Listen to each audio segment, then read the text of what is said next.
जय श्री राधे दोस्तों, मैं हूं आशीष पांचाल। लेकर के आया हूं एक छोटी सी वीडियो महाराज जी के सत्संग में। महाराज जी ने आज के सत्संग में क्या कहा? जो अधर्म से कमाया हुआ पैसा और धर्म के काम में हम अपना 10% या 20% दे दे तो उससे परिणाम क्या होगा? आइए सुनते हैं महाराज जी ने इस बारे में क्या कहा। महाराज जी जैसे कहते हैं कि जो भी आपकी कमाई है अगर 10% धार्मिक काम में जा रहा है, हाँ, तो जो 10% जिसको देगे वो भी नरक जाएगा, तुम भी नरक जाओगे। अधर्म के पैसे से कभी भी धर्म नहीं हो सकता। क्यों कहा अपनी कमाई में से अपना 10% धर्म के काम में लगाए? आइए सुनते हैं महाराज जी से इस बारे में उन्होंने क्या जवाब दिया। ये 10% देने की बात आई धर्म से कमाने में, कि आपने धर्म से 4 रोटी कमाई, भैया 3 में तुम गुजारा कर लो, एक किसी को पवा दो। धर्म से, अधर्म से नहीं, अधर्म से नहीं। ऐसा तो नहीं हमने आज तक शास्त्र में पढ़ा है, और कहीं किसी को लिखा मिले तो हमें दिखा देना। महाराज जी ने यह भी समझाया कि आप पापाचरण करके या अधर्म से कमाए हुए धन में से दान पुण्य करके आप पवित्र हो जाओगे, ऐसा नहीं है। आइए सुनते हैं महाराज जी ने कैसे इस बारे में समझाया। आज तक हमने ऐसा कभी नहीं पढ़ा कि पापाचरण से किए हुए कर्म या धर्म जो धनादि लिया जाए, दूसरे की हिंसा करके, छल कपट करके, बेविचार करके, मांस मदिरा आदि के सब नाना प्रकार के कुकर्माचरण करके तुम कुछ दान पुण्य कर दोगे या धर्म में लगा दोगे तो तुम पवित्र हो जाओगे, ऐसा नहीं। एक उपाय महाराज जी ने क्या बताया कि आज मैंने सत्संग सुना, मुझे पश्चाताप हुआ, अब मैं गलत कार्य नहीं करूंगा। आइए सुनते हैं महाराज जी से पूरी बात, पूरा वर्णन क्या बताया। एक उपाय है, अपिचेत सुदुराचारो भजते माम अनन्य भाग साधुरेव समन्तव्या सम्यक व्यवसिता। ऐसा आज सत्संग सुना और आज मुझे पश्चाताप हुआ कि मैं बहुत गलत हूं। अब मेरा उपाय क्या हो सकता है मंगल होने का? तो आया भगवान की शरण। तो हे प्रभु, अबलौ नसानी अब ना न सही हूं, आज तक गलत किया, अब नहीं करूंगा। कौन सा नाम बताया महाराज जी ने जिससे मंगल हो जाएगा? आइए सुनते हैं महाराज जी के मुख से।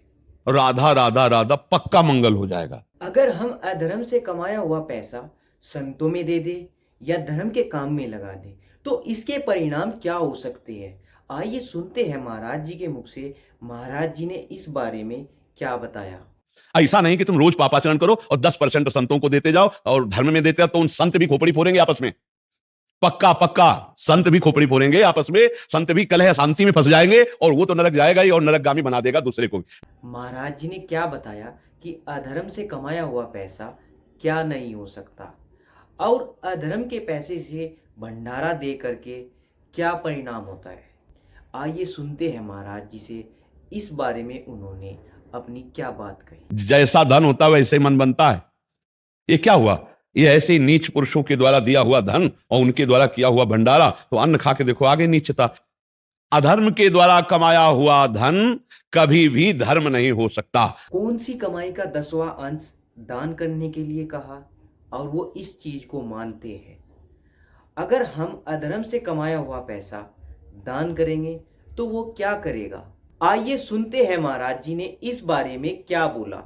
धर्म से कमाए हुए धन का 10 दान करे, वो बात हम मानते हैं कि गौशाला में दे दिया, संतों को पवा दिया, अपनी मेहनत की कमाई से। हराम की कमाई, बेईमानी की कमाई जहां दोगे वहां बुद्धि भ्रष्ट कर देगा, वहां बुद्धि भ्रष्ट कर देगा। पक्की बात समझ लेना, कभी भी विष अमृत नहीं हो सकता। जब कोई महाराज जी के पास में अधिकारी जन आता है तो महाराज जी उनसे क्या प्रार्थना करते हैं?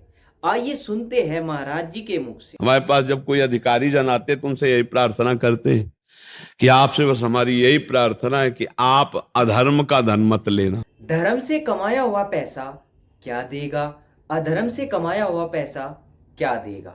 आइए सुनते हैं महाराज जी ने इस बारे में सबको क्या समझाया।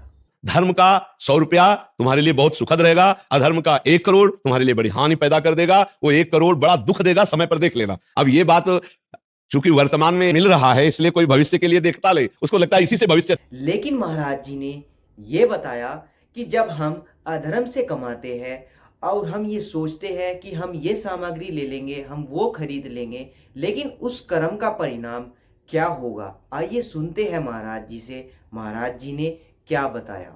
अच्छा बनेगा क्योंकि हम बढ़िया मकान बना लेंगे, बढ़िया गाड़ी खरीद लेंगे, बढ़िया सुख सामग्री, लेकिन इस कर्म का जब फल आएगा तो सब सुख सामग्री नष्ट भ्रष्ट हो जाएगी। महाराज जी ने हमको क्या समझने के लिए बोला कि जब हमको कैंसर हो जाता है और वह 4 स्टेज पर पहुंच जाता है, हमारे पास में गाड़ी होती है, घर होता है, लेकिन हमको वो खुशी नहीं दे पाते हैं। आइए सुनते हैं महाराज जी ने क्या समझने के लिए हमको बोला। अब आ गया हृदय में सूचना आ गई कि आपके कैंसर हो गया। अब क्या गाड़ी सुख देगी कि घर सुख देगा कि रुपया? बोले चौथी स्टेज पर है, अब मरने के लिए तैयार हो जाओ। भजन किया नहीं, धर्म किया नहीं, तो हृदय में ऐसे हर क्षण मरता है वो, हर क्षण मरता है वो।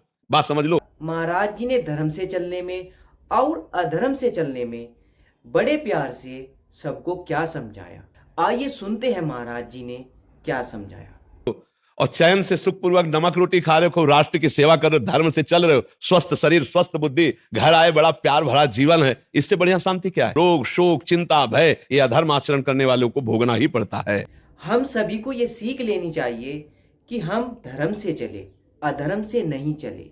वीडियो कैसी लगी आपको कमेंट करके जरूर बताइए। हमारी वीडियो को लाइक करें। अगर आप हमारे चैनल पर नए हैं तो चैनल को सब्सक्राइब भी कर दीजिए। देखते रहिए @आशीष पांचा। नमस्कार, जय श्री राम, जय श्री कृष्णा, जय श्री